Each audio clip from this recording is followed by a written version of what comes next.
What's up, you guys? Sean Ross Sapp, managing editor of FightfulWrestling.com. I don't do these news updates very often with me in them, but I wanted you to see the joy that exuded from me as I read these spoilers. I got home tonight and I started to check out these spoilers from Raw. Now, a few weeks ago, maybe a couple weeks ago, during all the changes that unfolded on Monday Night Raw and the new era, everything that was happening, Shane McMahon said that the mandatory WWE title rematches are antiquated. And a lot of people said, well, it's probably just for this. It's probably just this one moment. They'll use it at their own convenience. And it's been antiquated for a long time. So I was like, okay, let's see how it unfolds. I'll go ahead and hit you all with this little spoiler since it doesn't really spoil anything. Seth Rollins wanted a shot at the Intercontinental Championship in which he lost. Triple H reminded him that's not a thing anymore. If you guys have watched our post shows or Listen You Boy or anything on Fightful, way back to my days at Wrestling Inc. even. This is how far I'll drop that name.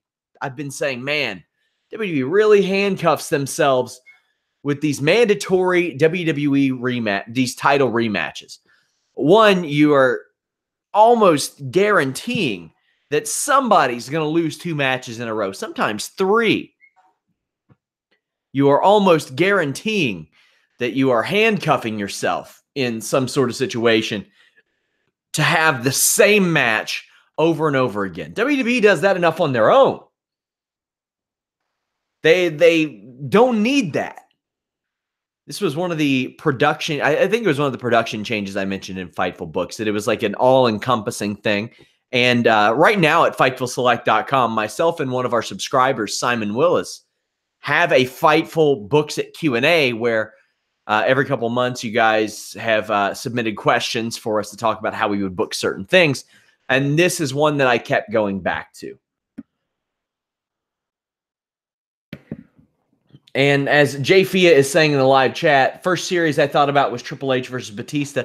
And that one was one that really hammered it home for me. Although I was completely sold on Batista as a champion, 3 times is a little bit too much. I mean, it really did hammer it home. He's better than Triple H. He is the man on this brand, and he is a main event player. But man, do we need 3 of those? And it's been like that for quite a while. It didn't always used to be this way. I mean, there were all kinds of title losses that didn't get mandatory rematches, and I thought that worked out great. In the UFC, I really hate them, man. If you want to go see a frustrating situation, it was the bantamweight title over the last several years. You had this carousel of Cody Garbrandt and Dominic Cruz and TJ Dillashaw.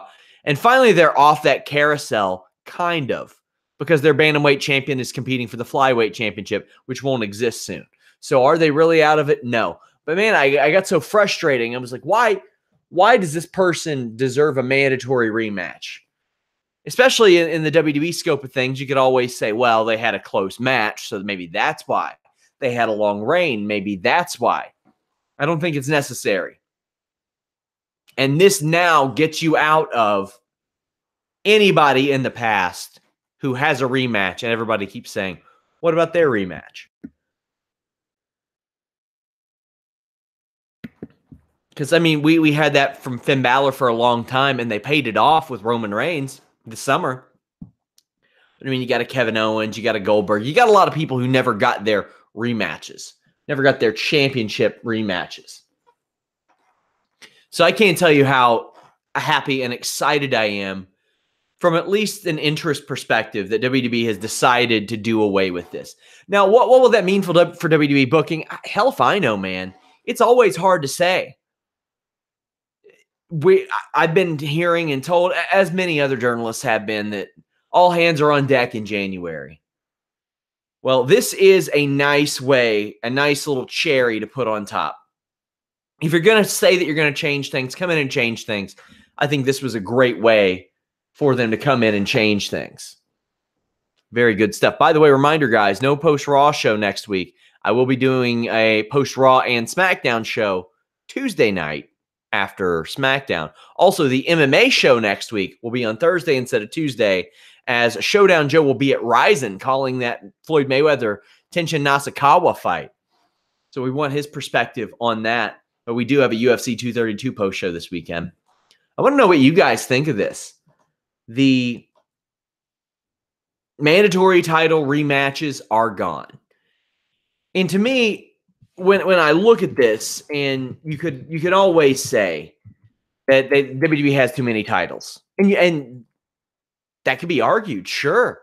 I look at things right now. You have Universal Champion Brock Lesnar, Raw Women's Champion Ronda Rousey, Intercontinental Champion, Raw Tag Team Champions, WWE Champion, SmackDown, SmackDown Women's, United States, SmackDown Tag, Cruiserweight. Over on NXT, you have the NXT, the North American, the Women's, the Tag Team, UK Women's, UK Tag. Pretty soon you're going to have the Women's Tag. That's 17 titles individual. And then you have, 4 or 5 others because those are tag team titles. I think that, that this is the right move to make. That way you don't put yourself, paint yourself into a corner. You don't paint yourself into a situation where you have to do this or else it's a flaw in logic. And a lot of people see it like that. Oh, well, they have to do this because they've said so many times mandatory title rematches. So you got to do it. If you don't, that's the hole in logic. Well, here's how you close that hole in logic. You just get rid of that dumb rule. It can work here and there. I mean, there are some situations where you could name a mandatory title rematch, but you don't got to do it all the time. So happy this is happening. I'm thrilled. I'm over the moon if you all couldn't tell. Very, very happy about this. Reminder, best way to support Fightful.com is subscribing to FightfulSelect.com. Every week I have that Fightful Report podcast where I give you exclusive behind-the-scenes news, injury updates, contract status updates, all that good stuff. We'll probably start making my If It Were a Work, If It Were a Shoot predictions over there as well. We have the Weekender podcast where Steven Jensen reviews Impact, Ring of Honor, NWA, all that good stuff, Being the Elite. We have the 205 Live NXT podcast where Warren Hayes reviews those. And coming soon, and this isn't me trolling, we have some Joshi podcasts coming up. Jay Fia says, wrong channel, I know, but I got bones for the finish tomorrow in Cyborg. Hey, just because I separated the MMA and wrestling YouTubes. While I'm here, I'll talk about it. I see MMA as gaining a bit of steam, or it was, at least in the fall months. And I wanted to give it the type of platform that it deserved. And I didn't want to hold back James's interviews. Sometimes it would have to, his interviews would release 2 days after. And I wanted him to be able to have free reign. I wanted Carlos Toro to have free reign. I wanted myself to be able to do news videos. But I didn't want you to have 15 videos flooding one channel. Some of you all just like pro wrestling. Some of you just like MMA. If you like both of them, you can subscribe to both of them, and we encourage you to. 1996 T-Mac says, is this a 100% guaranteed thing? Yep, Triple H said it at the television tapings. I was shocked to see that you guys thought that Lacey Evans had a low ceiling. I could see her as a future champ. A low ceiling does not prevent her from being a future champ. I don't think that prevents her at all from doing that. Did you all see the interview with Eric Spicely that we had?